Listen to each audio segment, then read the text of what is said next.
अच्छा ना, बिस्मिल्लाहिर्रहमानिर्रहीम। जरा आप कंफर्म कीजिएगा, आपको आवाज आ रही है?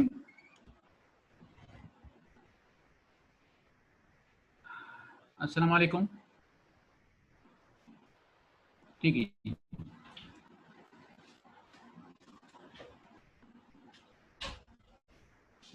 जनाब, लास्ट क्लास में हम लोगों ने ये डिस्कस किया था कि ये हमारे पास है गवर्नमेंट का एक प्रेस्क्राइब फॉर्म है जिसे हम कहते हैं रिटर्न ऑफ इनकम।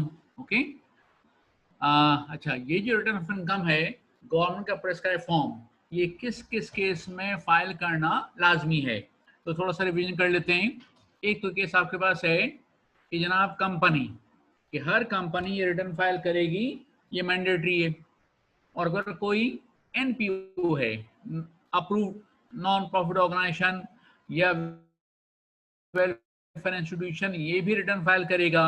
हालांकि इनकी इनकम एग्जम्प्ट होती है, लेकिन इनको अकाउंट सबमिट करने पड़ते हैं, रिटर्न फाइल करना पड़ता है। ओके, अच्छा, उसका फिर नेक्स्ट पैराग्राफ क्या है कि अगर आप इंडिविजुअल या एओपी हैं तो आपकी अगर बेसिक एग्जम्पशन से ज्यादा इनकम है तो फिर आपको रिटर्न फाइल करना है। और बेसिक एग्जम्पशन क्या है?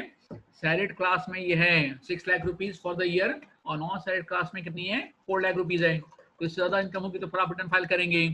फिर जो 3 लाख से 4 लाख की फिगर है, ये उन्होंने सिर्फ एक चीज मेंशन कर दी है कि अगर कोई इंडिविजुअल है उसकी बिजनेस इनकम 3 लाख से क्रॉस करेगी और 4 लाख से या उससे कम हो तो फिर उसको टैक्स पे नहीं करना है, लेकिन वो रिटर्न फाइल करे। ठीक है, ताकि वो खुद चेक करें कि कहीं ऐसा तो नहीं कि आपने खुद ही इनकम कम शो की हो। ओके, अच्छा, उसका फिर अब कैसे के सब, अगर आपकी इस साल की इनकम बेसिक एग्जम्पशन के अंदर है, लेकिन लास्ट 2 ईयर्स में से आपने किसी एक साल भी आपने इनकम शो की थी और आपने टैक्स पे किया था, तो इस साल भी आपको रिटर्न फाइल करना लाजमी है। टैक्स पे नहीं करना, आपको आप प्रूव कर दें, ठीक है, कि आपकी इनकम है कम है, ठीक है, ओके। लेकिन अगर अच्छा, तो अगर आपकी इनकम कम है तो आपको रिटर्न फाइल तो करना होगा, लेकिन टैक्स पे नहीं करना होगा। ठीक है, तो इसका मतलब क्या हुआ कि एक मतलब आपने टैक्स पे किया तो अगले 2 साल तक आपको रिटर्न फाइल करना लाजमी होगा। हाँ, एक्सेप्शन इसमें क्या आ सकती है कि कोई मुल्क से बाहर चला गया तो नोटिस दे दे, ओके, और फिर चला जाए तो फिर उसकी फाइल क्लोज हो जाती है। ओके, इसे किसे, अगर आप इस साल आपको लॉस हुआ है, ओके, और आप चाहते हैं कि लॉस आप कैरी फॉरवर्ड करें, तो लॉस कैरी फॉरवर्ड कब होगा? जब आप रिटर्न फाइल करोगे। रिटर्न फाइल किए बगैर लॉस कैरी फॉरवर्ड नहीं होता। ठीक है,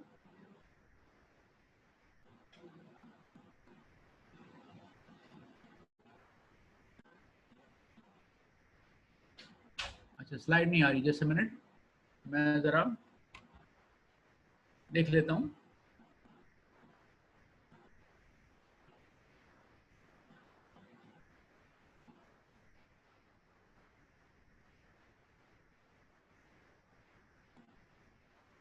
अच्छा ना, अब आपको स्लाइड नजर आ रही है?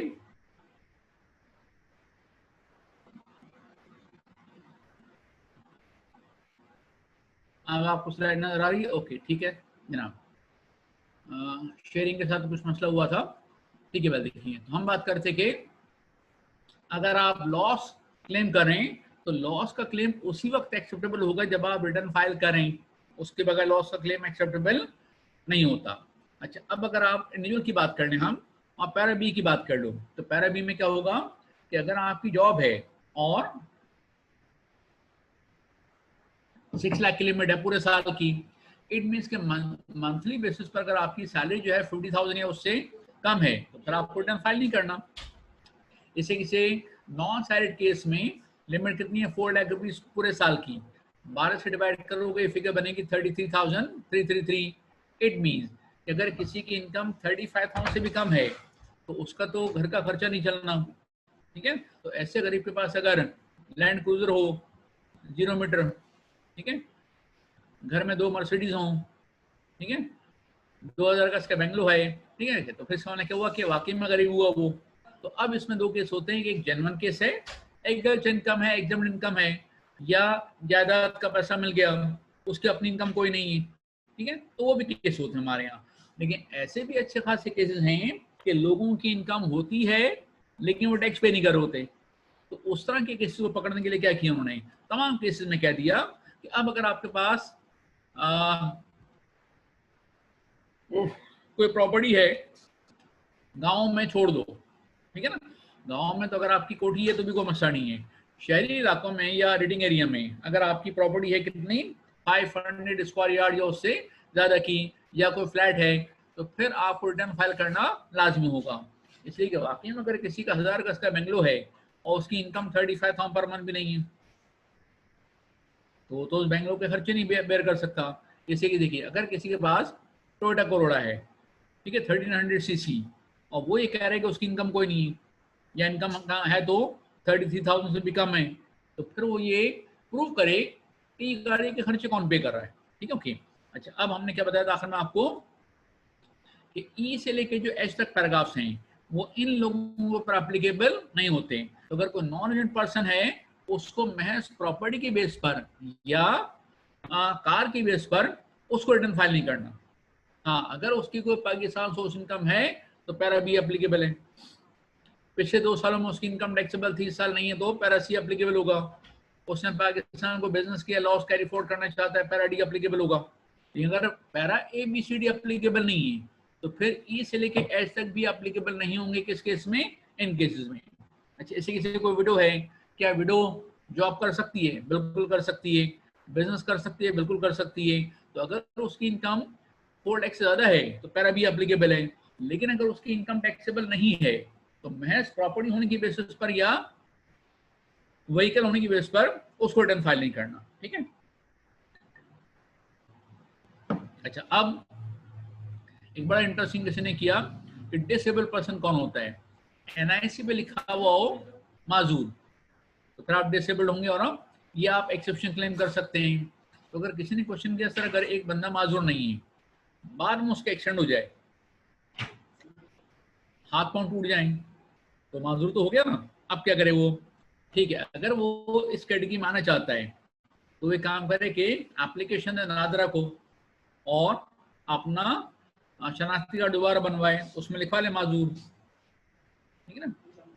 किसी का सीए का रिजल्ट आ गया, गोल्ड मेडल आ गया, वो पागल हो गया, ओके, तो वो भी अपना शनाख्ती कार्ड रिवाइज करवा सकता है। ठीक है, उसमें कोई मसला नहीं है। ओके। अच्छा ना, उसके बाद अब पैरा ई क्या है कि अगर आपने नेशनल टैक्स नंबर लिया हो। अच्छा, गौर से सुनिए इसमें एक तो केस ये है कि हर इंडिविजुअल का जो एनआईसी नंबर है वो उसका नेशनल टैक्स नंबर है, तो पूरा पाकिस्तान हो गया। लेकिन यहाँ मकसद क्या है कि जिसने एफबीआर की वेबसाइट पे जाकर के नेशनल टैक्स नंबर बाकायदा सर्टिफिकेट लिया हो, आप ले सकते हैं। चाहे तो आप एनआईसी को अपना एंटी नंबर डिक्लेयर कर दें, और वो तो होता ही है। लेकिन जैसे एओपी है या कोई कंपनी है, उसको तो नेशनल टैक्स में लेना पड़ता है। ठीक है, तो अगर किसी ने एफबीआर की वेबसाइट पे जाकर के नेशनल टैक्स नंबर लिया है तो उसके लिए फिर रिटर्न फाइल करना लाजमी है। ओके। अच्छा ना, उसके बाद अब देखिए, अब ये मैंने आपको बताया था कि हमारे पास 4 डिफरेंट टाइप्स के कनेक्शन होते हैं। एक होता है कमर्शियल कनेक्शन, शॉप्स वगैरह में, ऑफिस वगैरह में। एक होता है industrial connection, factory building, factory में। एक होता है रेजिडेंशियल कनेक्शन, एक होता है एग्रीकल्चर कनेक्शन। तो यहाँ बात किसकी की उन्होंने कि अगर आपका इंडस्ट्रियल या कमर्शियल कनेक्शन है और फिर उसके बाद अगर आपको जो पूरे साल का बिल है 5 लाख से क्रॉस करेगा तो फिर आपको रिटर्न फाइल करना लाजमी है। अच्छा, अब किसी ने क्वेश्चन किया सर एफटीआई के चैप्टर में एंड क्वेश्चन 4 और 5 एडवांस है काफी, बिल्कुल ठीक है, ओके।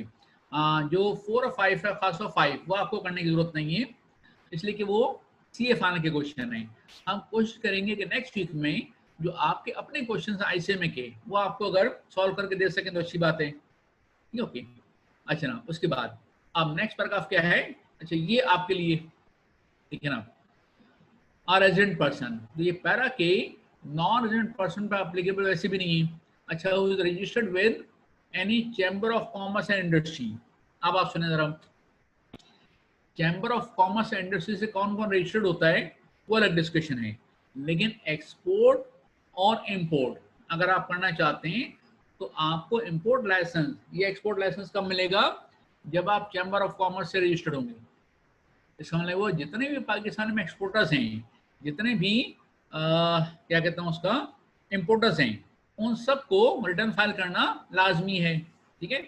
अच्छा, फिर आगे का लिखा है और एनी ट्रेड एसोसिएशन, जैसे आपका है शुगर मिल एसोसिएशन है, राइस मिल एसोसिएशन है, ओके, तो उसमें जितने लोग रजिस्टर्ड होंगे उन सब के लिए रिटर्न फाइल करना लाजमी है। और मार्केट कमेटी या डीरिएशन वगैरह में मार्केट कमेटीज होती हैं, और एनी प्रोफेशन बॉडी, ये आप लोग आ गए। देखिए प्रोफेशन बॉडी इंक्लूडिंग, अच्छा जब इंक्लूडिंग वर्ड आता है इसमें मतलब क्या हुआ कि इसमें हर किसी की प्रोफेशनल इंस्टीट्यूशन है, कुछ के नाम लिख दिए।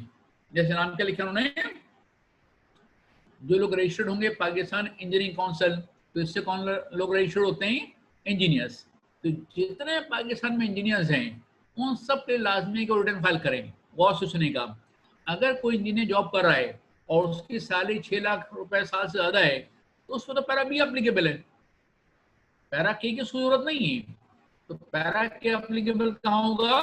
अगर कोई इंजीनियर कह रहा है कि मेरी तो इनकम टैक्सेबल नहीं है, ना हो, रिटर्न फाइल कर दें आप जरा।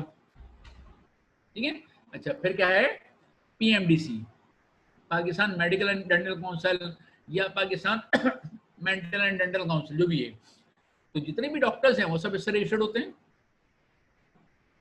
इससे मैंने कहा कि पाकिस्तान में जितने भी डॉक्टर्स हैं वो सब रिटर्न फाइल करेंगे लाजमी। अच्छा, हमारे यहाँ बहुत सारे ऐसे डॉक्टर्स हैं जिन्होंने किसी छोटे मोटे इलाके में क्लिनिक खुला हुआ है और वो रिटर्न फाइल नहीं करते, तो उन्हें रिटर्न फाइल करना चाहिए।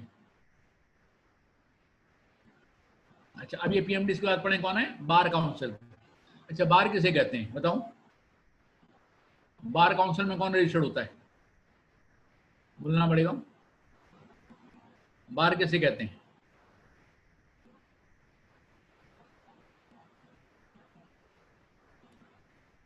अच्छा, किसी ने लिखा है लॉयर्स,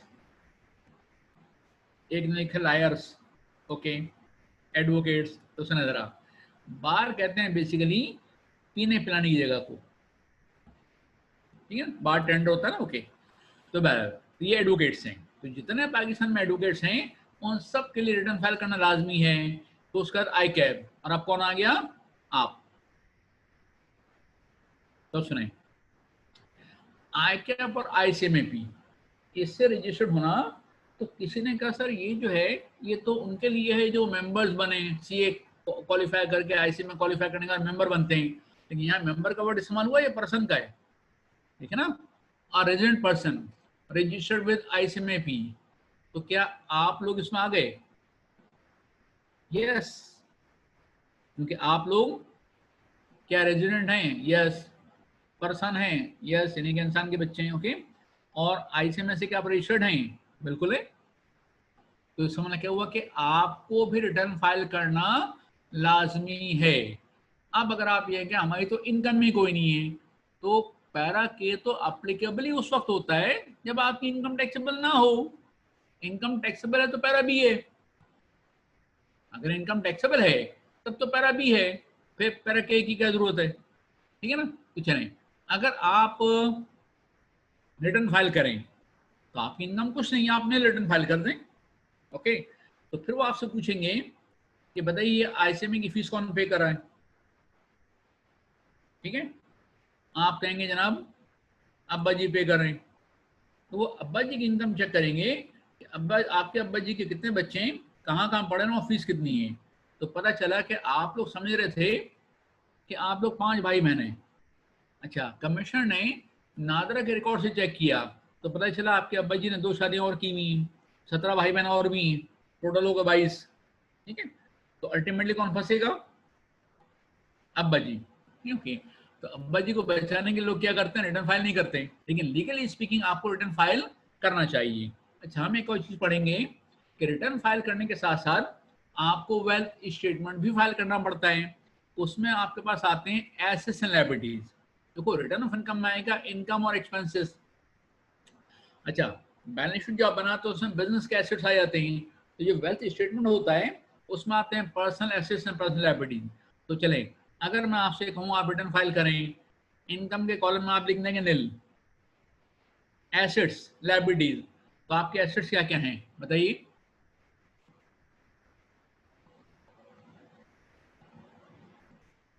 कुछ यादें, कुछ पुरानी ग्रेड शीट्स आईएसएमए की, ठीक है, ओके, चलें बहरहाल।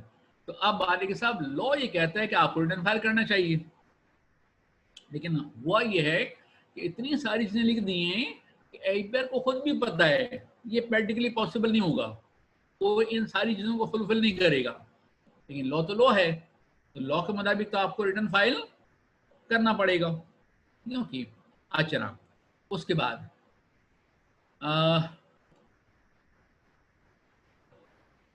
अच्छा देखिए, ये मैं पैराग्राफ अभी स्किप कर रहा हूँ इसलिए कि हम जब वेल्थ स्टेटमेंट पढ़ेंगे ना तो उसमें पैराग्राफ आ जाएगा, राइट। अच्छा ना, इसके बाद अब हमारे पास है वेल्थ स्टेटमेंट। अच्छा, वेल्थ स्टेटमेंट में हमारा चैप्टर है, शायद चैप्टर नंबर 24 है, ठीक है। तो बेहतर क्या है कि हम एक काम करते हैं, नमाज के फौरन बाद हम वेल्थ स्टेटमेंट स्टार्ट करेंगे, ठीक है। और हम कोशिश करेंगे कि आज हम वेल्थ स्टेटमेंट को निपटा दें, ओके, क्योंकि वो ज्यादा कोई लंबा चौड़ा चैप्टर नहीं है वो।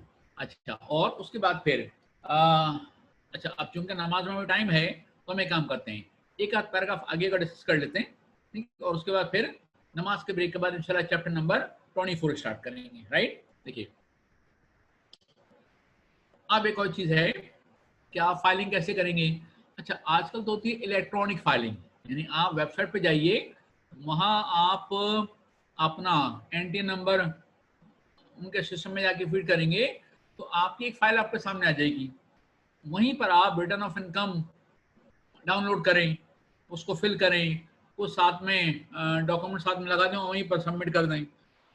लेकिन एक ज़माने में मैनुअल फाइलिंग हुआ करती थी, तो बाकायदा एक प्रिंटेड फॉर्म होता था, उसको लोग फिल करते थे, उसको साइन करते थे, डॉक्यूमेंट साथ में लगाए, टैक्स जमा कराया, अब तो वो फॉर्म लेके जाते थे इनकम टैक्स की बिल्डिंग में, वहां 2 कॉपी लेके जाते थे, एक सबमिट की, दूसरे पे स्टैम्प लगवा करके वापस आ गए कि हाँ हमारे पे एक्नॉलेजमेंट आ गई, ओके। तो अब क्या किया कि गवर्नमेंट ने काफी साल पहले ये कहा कि लोग वेबसाइट एक बनाई है उन्होंने, उन्होंने कहा इस पर आप सबमिट करें इलेक्ट्रॉनिक, लेकिन जब वेबसाइट पर सबमिट करने गए तो बहुत सारे मसला मसाइल आपको पता आए, ठीक है ना, तो लोगों ने कहा ठीक है हम तो मैनुअल फाइलिंग करेंगे। तो फिर उन्होंने 2 काम किए, एक तो उन्होंने अपने सिस्टम में जो खराबियां थी उसको काफी हद तक दूर किया, उसमें काफी हद तक उन्होंने उस पर काम किया, और दूसरों ने क्या किया, एक लिस्ट बना दी कि इन केसेस में तो इलेक्ट्रॉनिक फाइलिंग ही होगी, इन केसेस में आप मैनुअल फाइलिंग कर ही नहीं सकते, ओके। तो अगर आप इसमें ABCD पढ़ लें काफी है, EFGH बहुत स्पेसिफिक है, उसको आप छोड़ सकते हैं। तो एक लिस्ट बना दी, यूँ समझ लें कि अब तो तकरीबन हर केस में इलेक्ट्रॉनिक फाइलिंग ही होती है। ये चार्ट अपनी जगह है, ये चार्ट इतना कॉम्प्रहेंसिव है कि शायद ही कोई ऐसा केस बचे जिसमें ई फाइलिंग ना होती हो, ओके। चले भारत, तो ये आपको पूरा याद नहीं करना। अच्छा, उसके बाद अब ऐसा है कि ये पैराग्राफ वहां अप्लीकेबल होगा जहां, मैं चलिए आपको एक बैकग्राउंड बताता हूँ। देखिए, हमारे ऐसे काफी केसेस हैं कि एक शख्स बिजनेस कर रहा है, होटल चला रहा है, जनरल स्टोर है, और काफी चल रहा है, ठीक है ना, बजाय लग रहा है, बल्कि कंफर्म है एक तरह से कि उसकी इनकम 4 लाख रुपए पर साल से ज्यादा ही है, ठीक है ना, लेकिन कई सालों से कारोबार कर रहा है, आज तक उसने रिटर्न फाइल नहीं किया। तो इस केस में कमीशन ये कर सकता है कि आपको नोटिस दे, आप रिटर्न फाइल करें, और अगर आप नोटिस नहीं मतलब फॉलो किया तो फिर क्या होगा आगे देखते हैं। तो फिलहाल तो कंसेप्ट क्या है कि अगर आपका ओपिनियन ये है कि आपकी इनकम टैक्सेबल नहीं है, लेकिन कमीशन का ओपिनियन है कि आपकी इनकम टैक्सेबल है, तो आप रिटर्न फाइल करें, ठीक है। चलिए इसको हम पढ़ते हैं। देखिए, okay, the commission may give a notice to file return of income within 30 days, कि जब वो आपको नोटिस देगा तो नॉर्मल सर्कमस्टेंसेस में आपको 30 दिन का टाइम देगा, जब आप रिटर्न फाइल करते हैं और आपका बिजनेस है तो उसके साथ आपको अकाउंट्स की कॉपी भी साथ लगानी पड़ती है। तो ये नहीं हो सकता कि वो आपसे कहें जनाब आज नोटिस दिया कल आ जाए जरा, तो नॉर्मल केस में कितना टाइम देगा आपको वो, 30 दिन। लेकिन अगर कोई एक्सेप्शनल सर्कमस्टेंसेस हो तो 30 दिन से ज्यादा टाइम भी हो सकता है और कम टाइम भी हो सकता है, ठीक है, from date of notice. to any person who was required to file return in the opinion of the commissioner but has failed to do so. ये पैराग्राफ कहाँ एप्लीकेबल होगा? जहां कमिश्नर का ओपिनियन ये है कि आपकी इनकम टैक्सेबल है, आपका ओपिनियन आप अपने पास रखें और रिटर्न फाइल कर दें तरफ। यानी ये भी हो सकता है कि वाकई में आपकी इनकम कम हो, इवन देन आपको रिटर्न फाइल करना होगा। अगर कमीशन नोटिस देता है और इवन आपकी इनकम कम है, तब भी आप अकाउंट बना के रिटर्न फाइल करें और प्रूव हो जाए कि आपकी इनकम वाकई में कम है, वो आपसे टैक्स नहीं लेंगे। तो टैक्स पे करना ना करना बात की बात है, पहले तो उन्होंने कहा आप रिटर्न फाइल कर दें, ओके। उसके बाद अब जैसे मैंने आपको बताया कि लोग 30 साल से 40 साल से कारोबार कर रहे हैं और रिटर्न फाइल आज तक नहीं किया, तो कमीशन क्या आपको 30 साल का नोटिस देगा? नहीं ना। तो कब तक नोटिस दे सकता है? आप जरा इसको पढ़ें आप।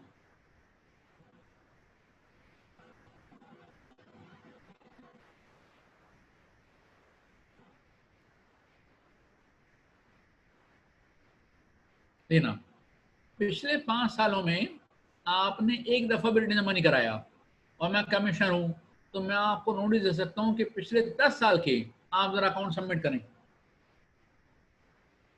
और आपको पिछले 10 साल के अकाउंट्स बनाने पड़ेंगे। आप वो अलग मसला है कि होटल वाला 8 साल पहले वाले अकाउंट्स कैसे बनाएगा, तो प्रैक्टिकल डिफिकल्टी है।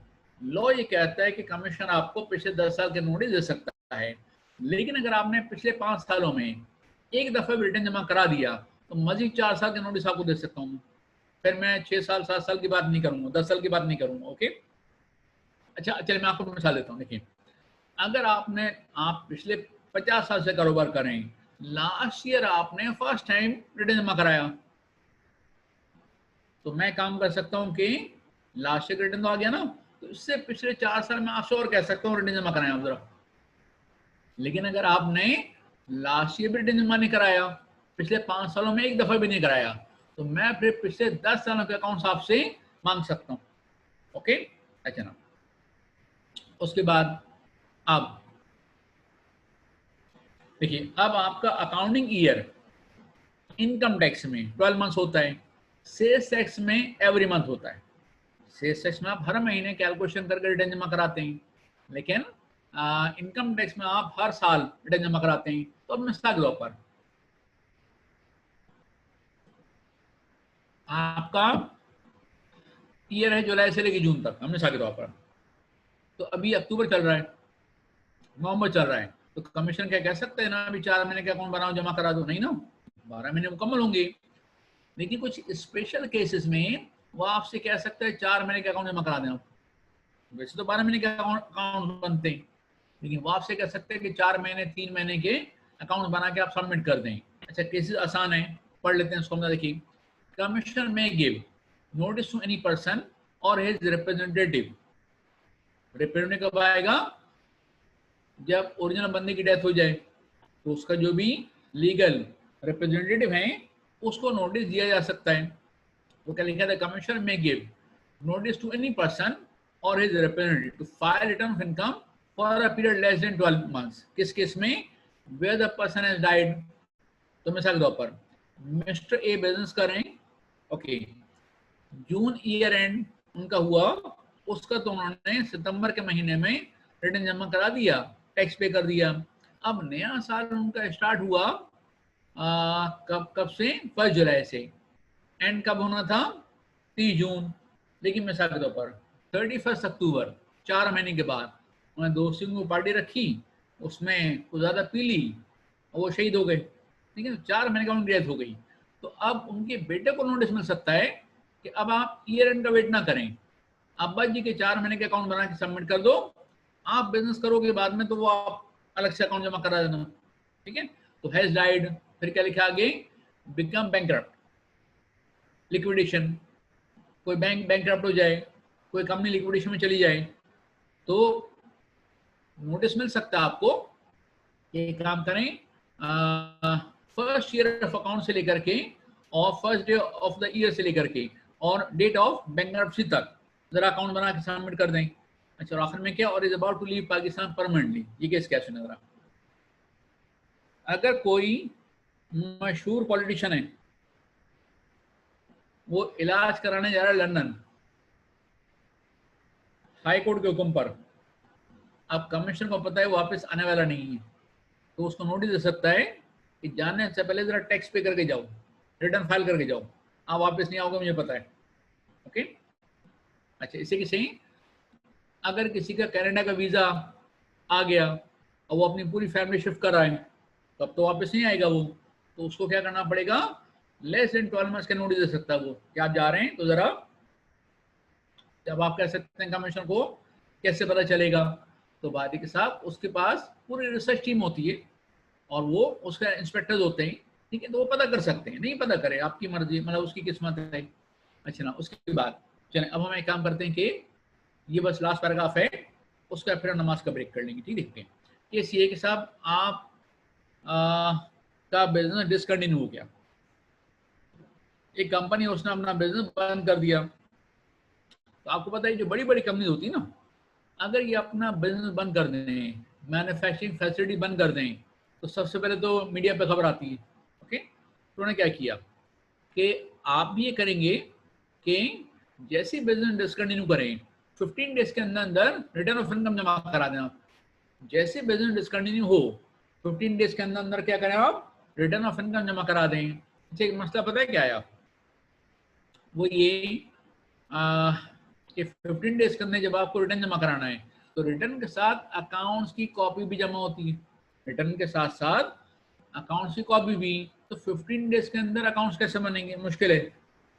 जब ये बात उनको बताई गई तो उन्होंने कहा ठीक है चलें, आपको थोड़ा रिलैक्सेशन देते हैं। तो जरा नीचे का आप पढ़ें सर्कुलर में 15 ऑफ 1980 क्या लिखा है देखें उसमें।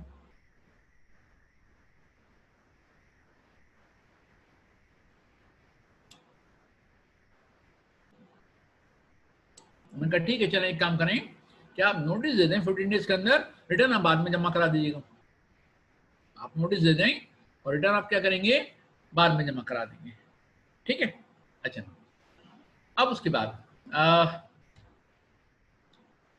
हम ड्यू डेट बाद में पढ़ते हैं, ठीक है। तो हमें काम ये करेंगे, नमाज का ब्रेक कर लेते हैं, और क्योंकि 2-3 मिनट बाकी बचे हैं और मेरे हाथ में से कुछ लोगों ने रोज़ा भी रखा होगा, ठीक है। तो आप नमाज का ब्रेक कर लें और इंशाल्लाह एग्जैक्टली 7:40 पर कोशिश करेंगे कि हम आपके साथ ज़रा रिज्वाइन करें। और मैं यहाँ स्टॉप शेयर करके मैं वेल्थ स्टेटमेंट का पैराग्राफ ज़रा ले लेता हूँ, ठीक है।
अस्सलाम वालेकुम और रहमतुल्लाहि व बरकातुहू। अच्छा बेटा, आप मुझे कंफर्म कर दीजिएगा कि आवाज़ भी आ रही है और ये वेल्थ स्टेटमेंट ये स्लाइड भी आपको नज़र आ रही है।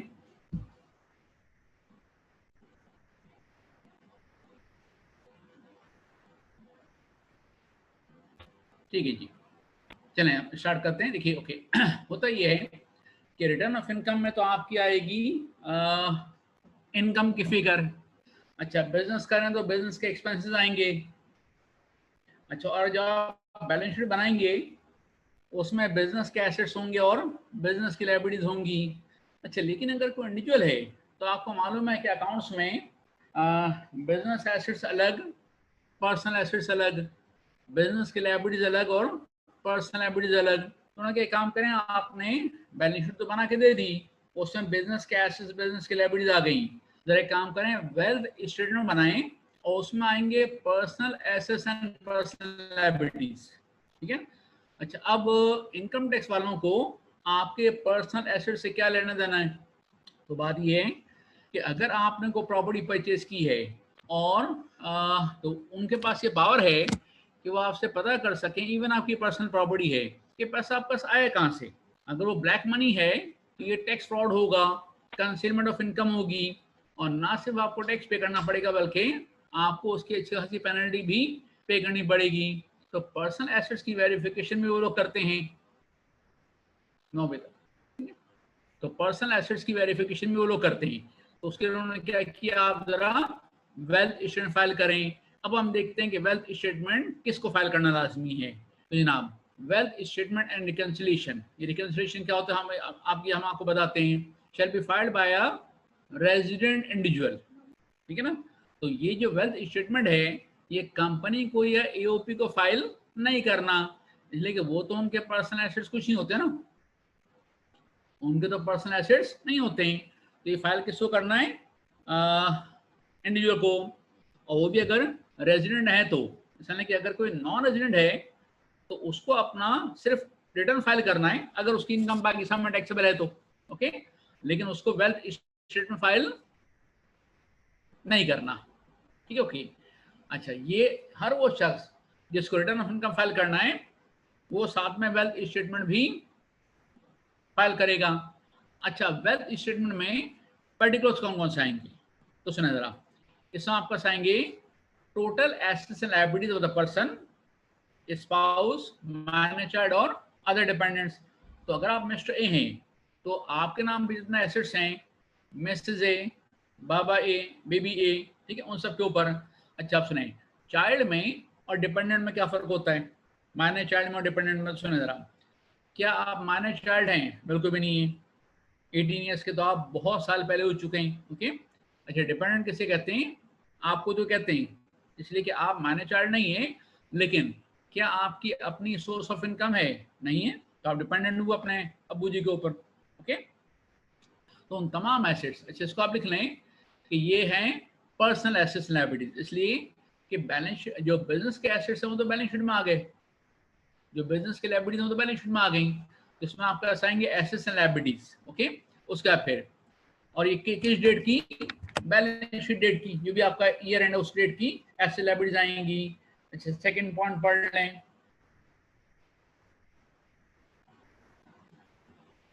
ठीक है, कि अगर आपने कोई एसेट इस साल ट्रांसफर कर दिया है तो वो तो आपका बैलेंस शीट डेट पे नहीं आ रहा ना, ईयर एंड पे नहीं आ रहा। लेकिन आप बताएंगे कि ड्यूरिंग द ईयर जो आपने एसेट ट्रांसफर किया है तो आपने किसको किया है?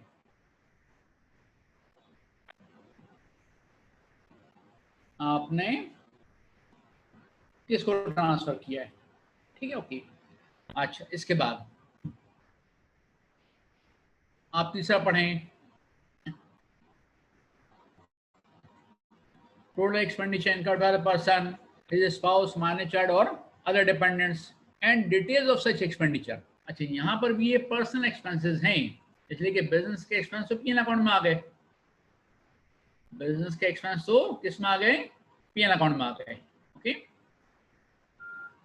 अच्छा, एक मिनट इसको आप पढ़ लें, मैं एक मिनट आया।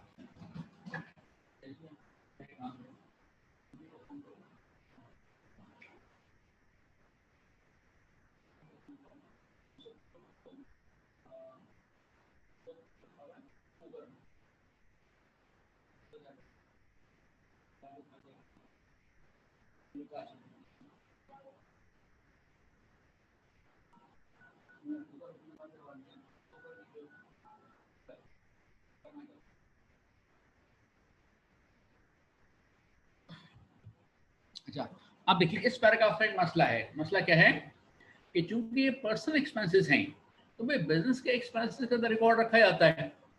पर्सनल एक्सपेंसेस का रिकॉर्ड रखना मुश्किल काम है। लेकिन अगर आपसे पूछा जाए यानी कि आपके तो खर्चे कम है, मैं अज्यूम कर रहा हूँ, ओके, तब भी आपके लिए मुश्किल है कि पूरे साल के आप एक्सपेंस लिख के दें कि कौन कौन से एक्सपेंस हुए हैं, और यहाँ वो मांग रहे हैं डिटेल्स ऑफ सच एक्सपेंसेस। अच्छा, अब ये चूंकि बड़ा मुश्किल काम है तो उन्होंने क्या किया पता है, उन्होंने कहा ठीक है, एक इंडिविजुअल के लिए मुश्किल काम है कि पूरे साल के एक्सपेंस का रिकॉर्ड रखें, तो जरा काम करें, कुछ एक्सपेंसेस तो आप बताएं एक्चुअल, अब बाकी आप हमें घर के जितना खर्चे हैं उसका आप हमें एक एस्टिमेटेड फिगर दे दें।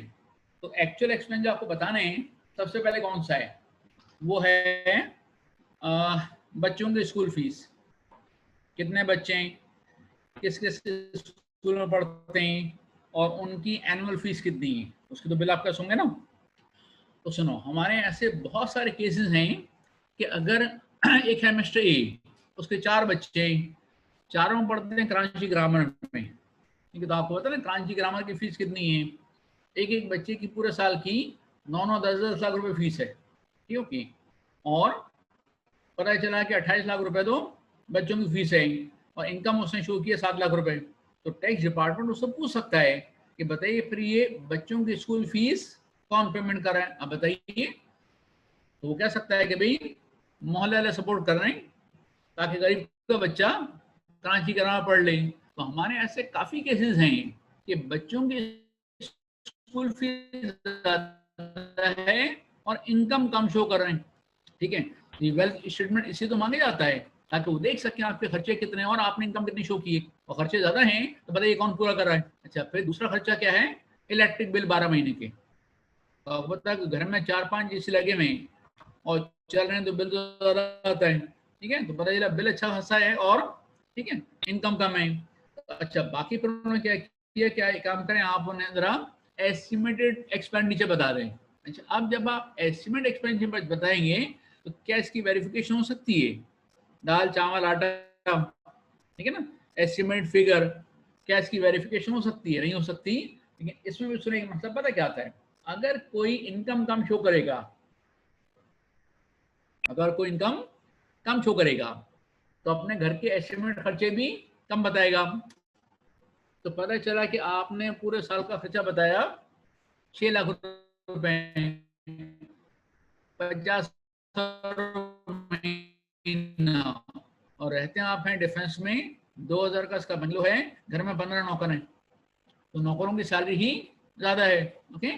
तो बात ये कि हमारे अगर सही तौर पे चेकिंग की जाए तो अच्छे खासे केसेस कंसीलमेंट के निकल सकते हैं, लेकिन हमारे यहाँ आमतौर पर ये चीजें चेक नहीं की जाती, इसलिए कि जब कमीशन आपसे पूछेगा कि आपके 4 बच्चे कराची कराना पढ़ते हैं, फीस कौन पे कर रहा है, तो आप उससे पूछेंगे आपके 7 बच्चे हैं वो भी कराची कराना पढ़ते हैं, बताइए उनकी फीस कौन पे कर रहा है।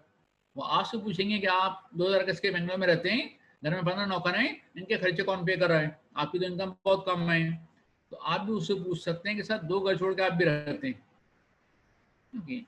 तो हमारे जो है वो इस तरह से मिलजुल करके काम चल जाता है, ठीक है।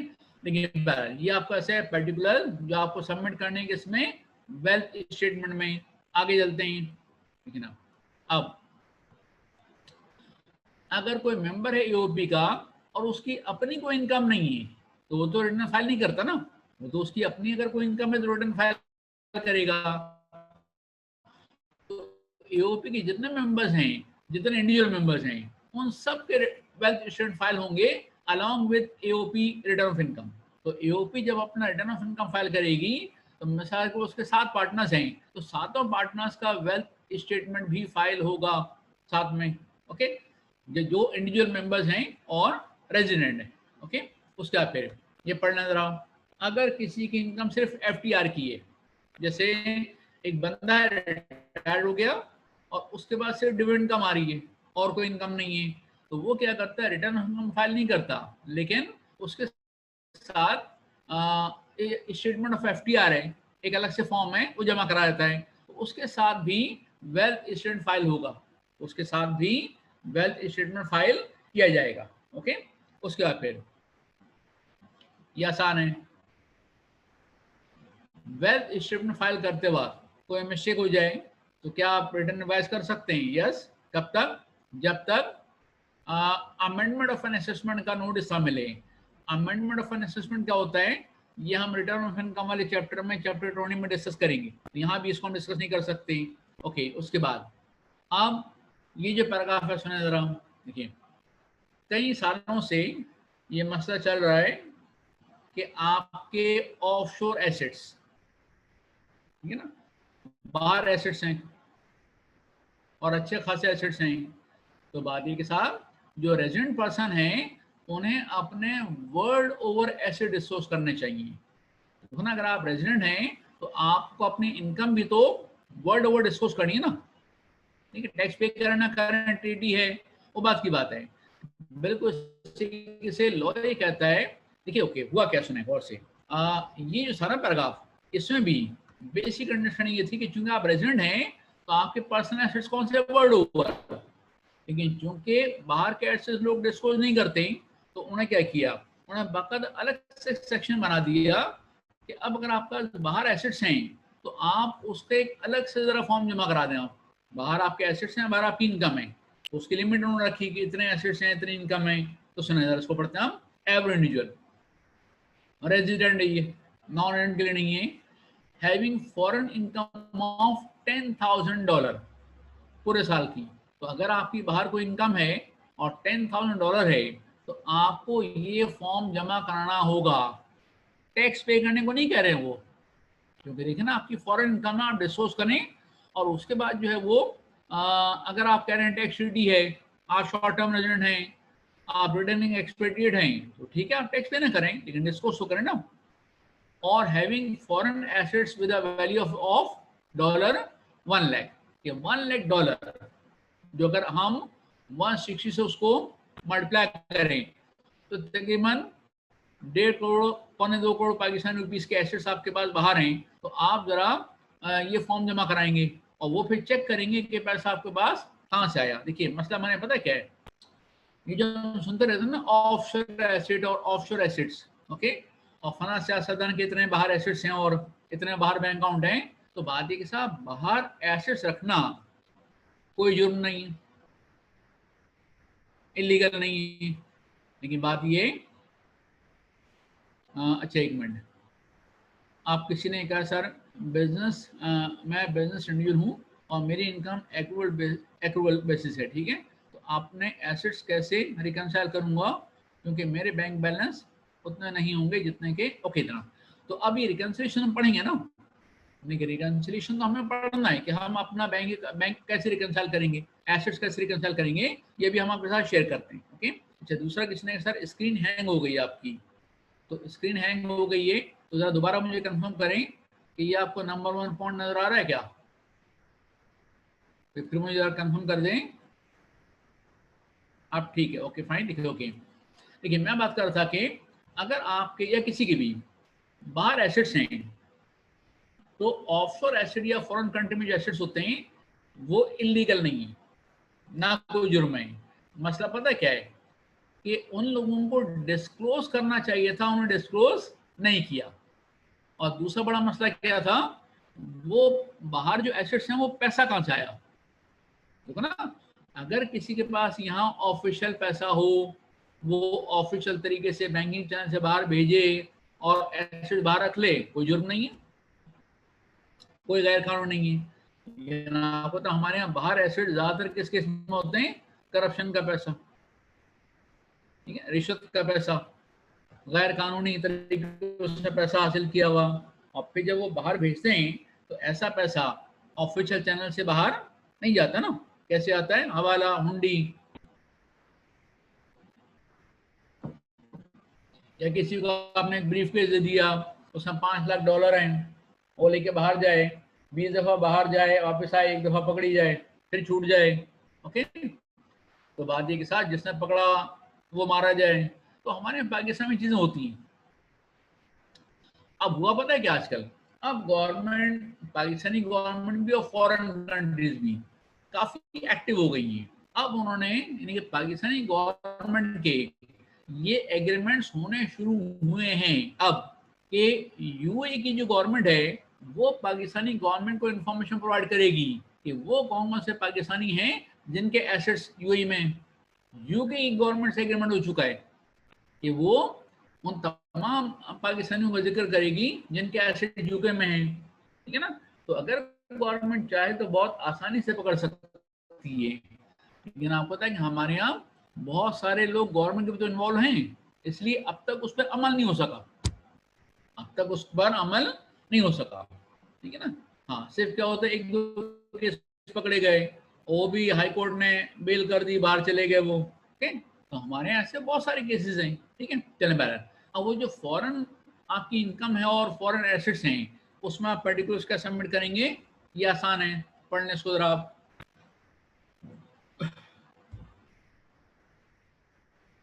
ठीक है, जो आपका लास्ट जो टैक्स ईयर था उस पर जितना आपके फॉरेन एसेट्स हैं और फॉरेन लायबिलिटीज हैं वो सब आप डिस्क्लोज करें, ठीक है। पाकिस्तान के एसेट्स तो वेल्थ स्टेटमेंट में आई गए, ये फॉरेन स्टेटमेंट, फॉरेन एसेट्स का स्टेटमेंट है। अच्छा, उसके बाद अब अगर आपने को फॉरेन एसेट साल से पहले ट्रांसफर कर दिया है तो उसके बारे में बताइए, ओके। और उसके आखिर में क्या है, complete particulars of foreign income, ये जो इनकम है वो कौन सी है, एक्सपेंडिचर जो आपने किए, और expenditure Holi and necessary for the purpose of income, तो इनकम क्रॉस बताइए, उसमें से कितना एक्सपेंडिचर आप क्लेम करें वो आप बताइए, ओके। तो ये सारी आप इंफॉर्मेशन दें ताकि वो चेक कर सकें कि आपकी इनकम वाकई में जेन्युइन है या नहीं है, और इनकम है तो उसका सोर्स क्या है, और अगर वो टैक्सेबल नहीं, एग्जाम नहीं है तो टैक्सेबल आपने किया नहीं किया, ये सब चेक करेंगे, ओके। तो ये फॉरेन स्टेटमेंट भी और वेल्थ स्टेटमेंट भी किसको फाइल करना है, रेजिडेंट इंडिविजुअल को, और कोई ये फाइल नहीं करेगा, ओके। इसके बाद फिर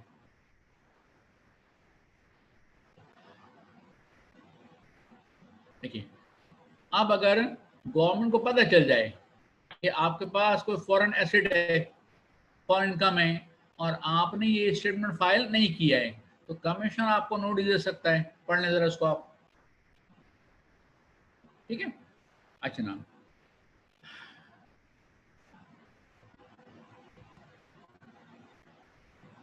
इसके बाद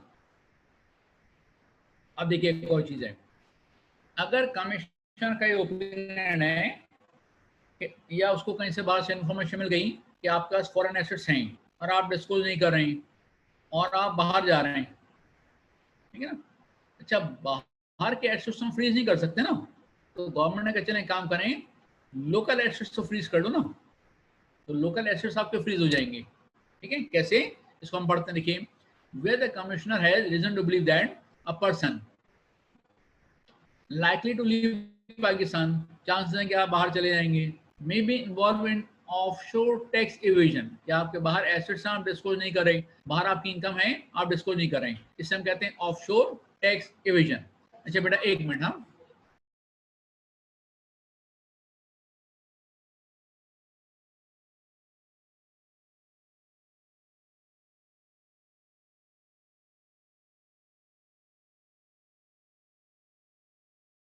अच्छा देखिए, तो हम बातें करते कि ऑफशोर टैक्स इवेजन क्या है, कि आप पाकिस्तानी रेजिडेंट हैं टैक्स पर्पस के लिए, और आपके बाहर एसेट्स हैं जो आपने डिस्क्लोज नहीं किए, बाहर आपकी इनकम है जिसको आपने डिस्क्लोज नहीं किया, ये ओपिनियन है उसका, ठीक है।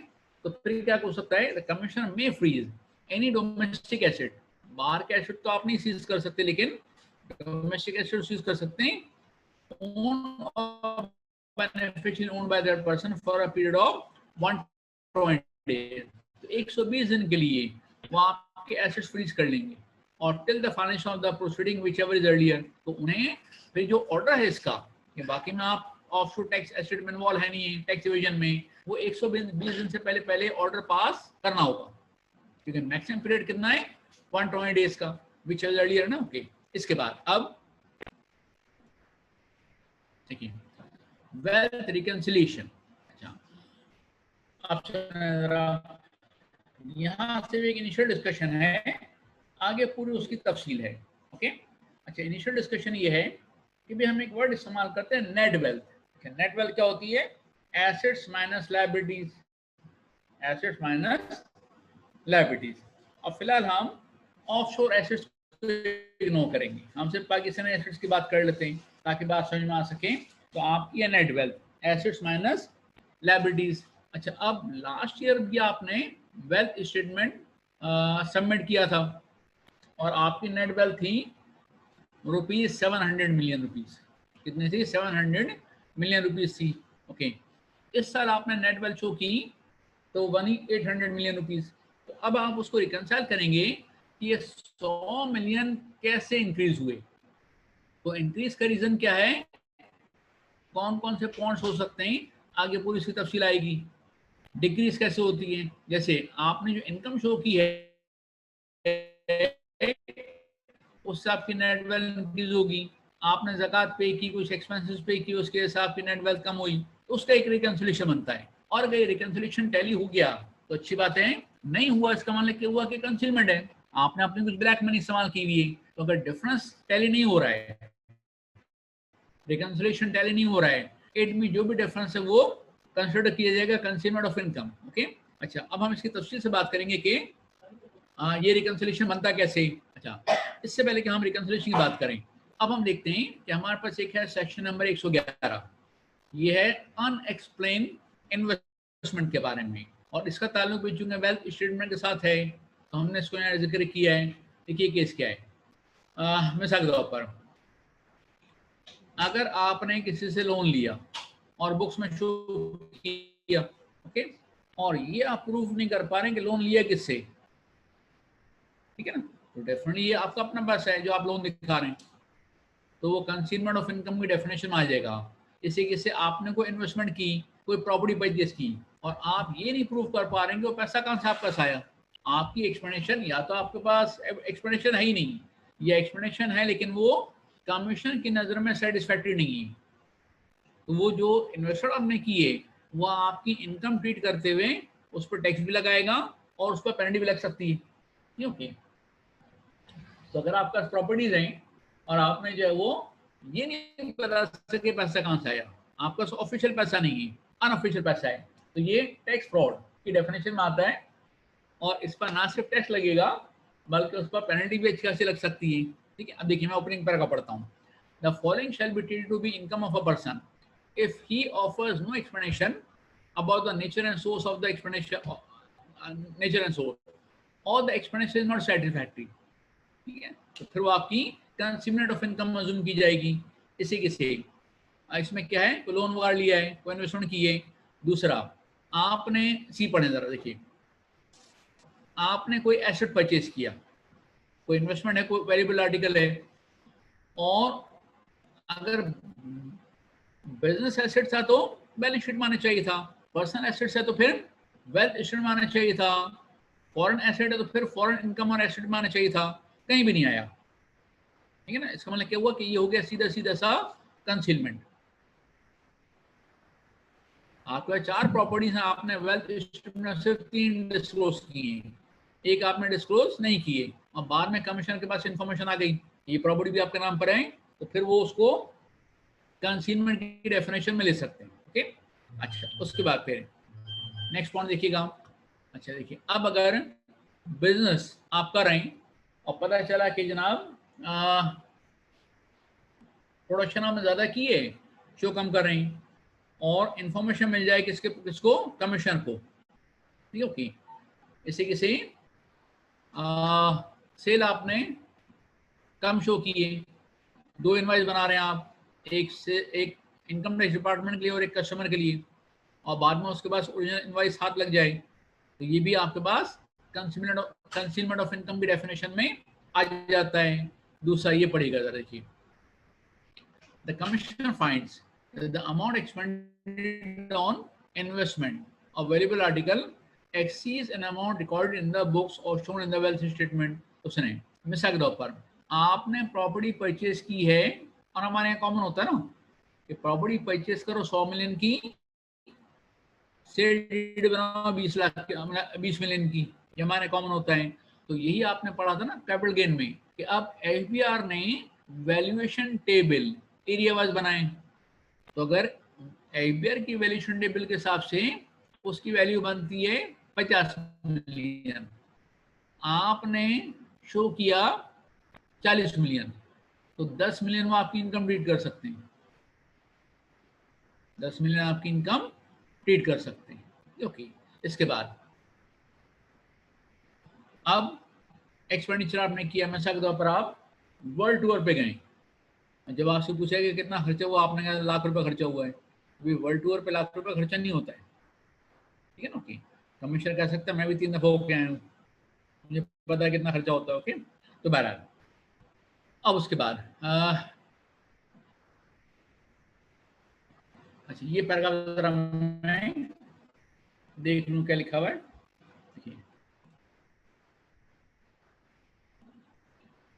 देखिए सुने, अब अगर पाकिस्तान से मुतालिक कोई पाकिस्तान में कोई एसिड है जो आपने डिस्क्लोज नहीं किया है, तो क्या करेगा कि वो आपको जिस साल आपने एसेट परचेज किया है उस साल की इनकम में शामिल करेगा।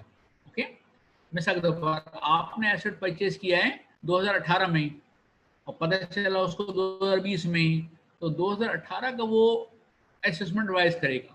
और असेसमेंट को अमेंड करने का, रिवाइज करने का एक टाइम लिमिट होता है जो हम इंशाल्लाह चैप्टर नंबर 20 में पढ़ेंगे।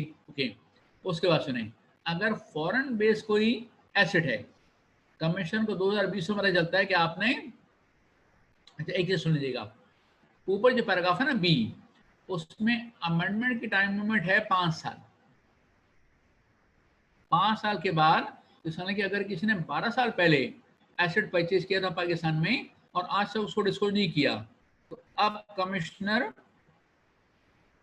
कुछ नहीं कर सकता, 5 साल हो गए। ओके, लेकिन जो फॉरेन एसेट्स हैं, पैरासी पढ़ें जरा,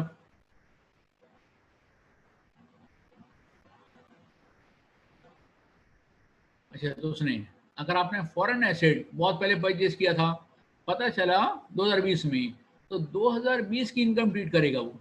इसका मतलब क्या हुआ कि फॉरेन एसेट्स के केस में अमेंडमेंट की टाइम लिमिट एप्लीकेबल नहीं होती।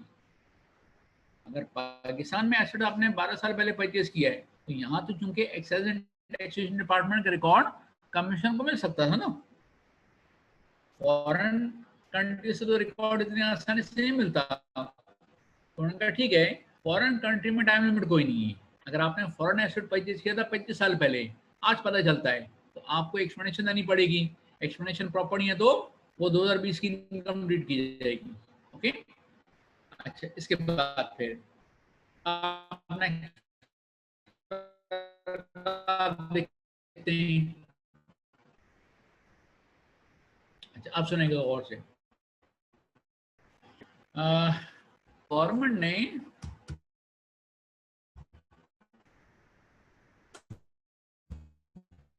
खुद भी कुछ बताएं क्या इस तरह से ब्लैक मनी